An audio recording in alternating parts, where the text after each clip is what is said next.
Assalamualaikum warahmatullahi wabarakatuh. Nama saya Raisa Amalia dengan nomor pokok mahasiswa 1903 10 10 10 065. Saya mahasiswa Fakultas Hukum Universitas Syekh Kuala semester 7. Video ini saya buat untuk memenuhi tugas mata kuliah Hukum Hak Kekayaan Intelektual kelas A. Dosen pengampu pada mata kuliah ini yaitu Ibu Dr. Sri Walmi Rahayu SH Elhum CMC. Jadi dalam video ini saya akan menjelaskan tentang hak cipta sinematografi. Pertama-tama saya akan menjelaskan apa itu hak cipta. Jadi ketentuan mengenai hak cipta ini diatur dalam Undang-Undang Nomor 28 Tahun 2014 tentang hak cipta atau biasa kita sebut dengan Undang-Undang Hak Cipta. Jadi pengertian hak cipta itu sudah dijelaskan di dalam pasal 1 angka 1 Undang-Undang Hak Cipta, yaitu menjelaskan bahwa hak cipta itu adalah hak eksklusif pencipta yang timbul secara otomatis berdasarkan prinsip deklaratif setelah suatu ciptaan diwujudkan dalam bentuk nyata tanpa mengurangi pembatasan sesuai dengan ketentuan dari perundang-undangan yang berlaku. Hak cipta itu merupakan hak eksklusif yang terdiri atas hak moral dan hak ekonomi. Hak moral itu dijelaskan dalam pasal 5 ayat 1 Undang-Undang Hak Cipta, yaitu hak yang melekat secara abadi pada diri pencipta untuk mencantumkan namanya pada salinan sehubungan dengan pemakaian ciptaannya untuk kepentingan umum. Sedangkan hak ekonomi itu dijelaskan dalam pasal 8 Undang-Undang Hak Cipta, yaitu hak eksklusif pencipta untuk mendapatkan manfaat ekonomi atas karya ciptaannya yang diwujudkan dalam bentuk royalti. Jadi salah satu bentuk dari hak cipta itu adalah sinematografi. Sinematografi ini berasal dari bahasa Latin yaitu kinema yang berarti gerak, photos yang berarti cahaya, dan grapos yang berarti lukisan atau tulisan. Jadi dari itu maka bisa disimpulkan bahwa sinematografi itu adalah aktivitas melukis gerak dengan bantuan cahaya yang dapat menyampaikan ide dan dapat mengemban sebuah cerita. Yang dimaksud dengan karya sinematografi dalam Undang-Undang Hak Cipta yaitu karya yang memiliki wujud berupa gambar bergerak. Contohnya seperti film dokumenter, iklan, kartun anak, atau film yang dibuat berdasarkan skenario. Sinematografi ini merupakan bentuk dari audiovisual. Jadi sinematografi itu dapat dibuat dalam pita seluloid, pita video, piringan video, cakram optik ataupun media lainnya yang memungkinkan untuk dipertunjukkan pada bioskop, pada layar lebar, pada televisi, dan juga pada media lainnya. Sinematografi itu merupakan suatu karya ciptaan yang patut dilindungi oleh hukum. Hal ini sangat jelas dinyatakan dalam ketentuan Undang-Undang Hak Cipta, yaitu bahwa ada beberapa ciptaan yang dilindungi ciptaannya dalam bidang ilmu pengetahuan, seni, dan sastra, yang diantaranya itu termasuk sinematografi yang terdapat dalam ketentuan pasal 40 ayat 1 huruf M Undang-Undang Hak Cipta. Jadi dalam Undang-Undang Hak Cipta itu juga dijelaskan tentang perlindungan bagi hak cipta sinematografi tersebut. Jadi untuk perlindungannya itu, perlindungan hak bagi si pemegang hak cipta sinematografi telah diatur di dalam pasal 59 ayat 1 Undang-Undang Hak Cipta. Yaitu dalam pasal tersebut dikatakan bahwa perlindungan hak cipta atas sinematografi berlaku selama 50 tahun sejak pertama kali dilakukan pengumuman.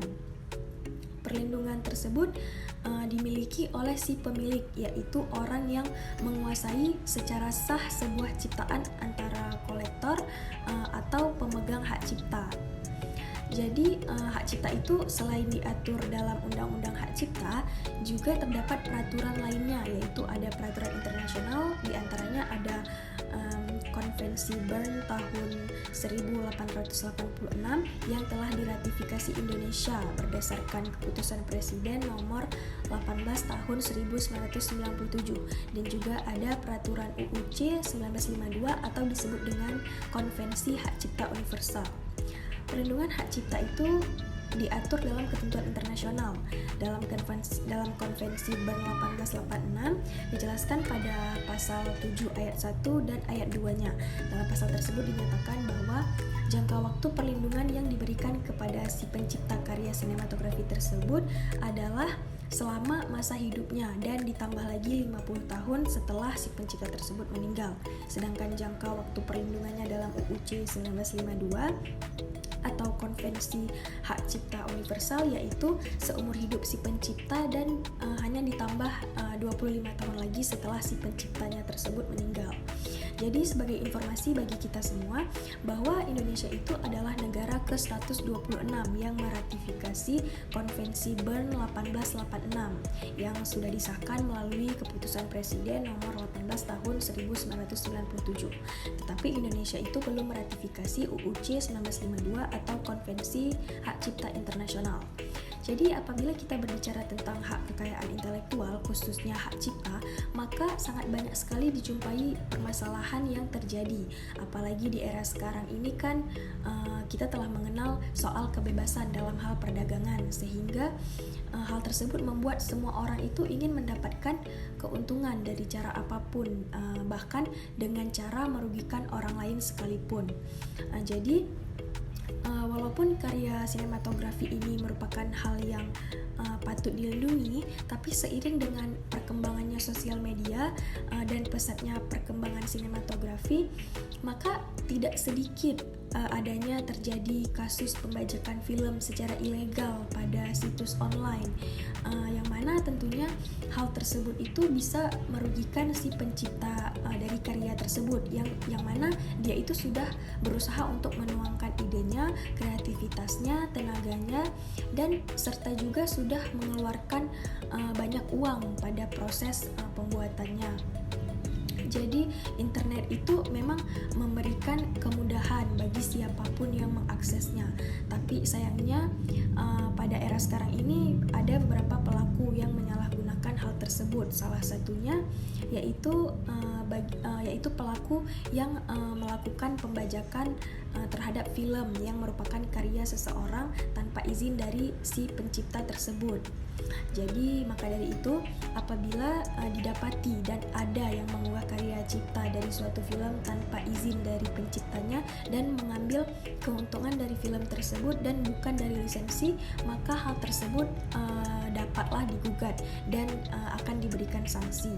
Terhadap pelanggaran seperti itu, maka hal ini bisa dikenakan sanksi sesuai dengan pasal 113 ayat 3 Undang-Undang Hak Cipta, yang mana dalam pasal tersebut dikatakan setiap orang yang dengan tanpa hak dan atau tanpa izin pencipta atau pemegang hak cipta melakukan pelanggaran hak ekonomi pencipta sebagaimana dimaksud dalam pasal 9 ayat 1 huruf A, B, E, dan atau huruf G untuk penggunaan secara komersial itu dapat dipidana dengan pidana penjara paling lama 4 tahun dan atau pidana denda paling banyak 1 miliar rupiah. Selain ketentuan itu juga bisa dikenakan sanksi sesuai dengan pasal 113 ayat 4 Undang-Undang Hak Cipta, yang mana dalam pasal tersebut dijelaskan bahwa setiap orang yang memenuhi unsur sebagaimana dimaksud pada ayat 3 yang dilakukan dalam bentuk pembajakan dapat dipidana dengan pidana penjara paling lama 10 tahun atau pidana denda paling banyak sebesar 4 miliar rupiah. Jadi selain itu, sanksi bagi pelaku yang telah menyebarluaskan karya sinematografi seseorang tanpa seizinnya juga bisa dikenai pasal 113 Undang-Undang Nomor 19 Tahun 2016 tentang perubahan atas Undang-Undang Nomor 11 Tahun 2008 tentang Informasi dan Transaksi Elektronik atau bisa disebut dengan Undang-Undang ITE. Film juga dilindungi berdasarkan undang-undangnya tersendiri, yaitu kita ketahui bahwa undang-undang tersebut adalah Undang-Undang Nomor 33 Tahun 2009 tentang perfilman. Maka dari itu sudah sangat jelas ya, maka suatu karya sinematografi itu haruslah dilindungi dan tidak boleh sembarangan menyebarluaskannya tanpa seizin dari si pencipta karya tersebut. Tapi sebenarnya boleh saja disebarluaskan suatu karya seseorang, tetapi ada syaratnya, yaitu haruslah melalui lisensi. Lisensi itu juga sudah dijelaskan dalam Undang-Undang Hak Cipta, yaitu dalam pasal 1 angka 20 Undang-Undang tersebut, yaitu dijelaskan bahwa lisensi itu adalah izin tertulis yang diberikan oleh pemegang hak cipta atau pemilik terkait kepada pihak lain untuk melaksanakan hak ekonomi atas ciptaannya atau produk hak terkait dengan syarat tertentu. Jadi lisensi ini dapat diperoleh melalui beberapa hal, yaitu diantaranya bisa diperoleh melalui pewarisan, melalui jual beli, melalui wasiat, melalui hibah, melalui perjanjian tertulis atau sebab lain yang dapat dibenarkan. Tapi selain dari itu, maka akan termasuk ke dalam pelanggaran yang telah melanggar hak cipta. Selain contoh yang saya sebutkan tadi seperti pembajakan film, kita dapat menemukan contoh lain bahwa hak cipta sinematografi itu memang harus dilindungi, yaitu contohnya seperti di bioskop. Apabila kita ke bioskop, maka pengelola bioskop itu memberikan arahan kepada para penonton untuk mematikan handphone selama pertunjukan film tersebut dimulai ataupun dianjurkan dalam mode diam. Dan pihak bioskop itu juga memberitahukan kepada kita bahwa kita itu dilarang untuk merekam karya sinematografi tersebut, dan apabila ada yang menyebarluaskan video film tersebut, maka hal tersebut telah melanggar hak cipta sinematografi, dan apabila dia menyebarluaskan di dalam media sosialnya tanpa seizin dari si pencipta, maka hal tersebut juga termasuk pelanggaran terhadap Undang-Undang ITE. Jadi itulah penjelasan saya tentang hak cipta sinematografi yang saya jelaskan untuk memenuhi nilai dari mata kuliah Hak Kekayaan Intelektual kelas A. Semoga berguna dan bermanfaat. Sekian saya ucapkan. Assalamualaikum warahmatullahi wabarakatuh.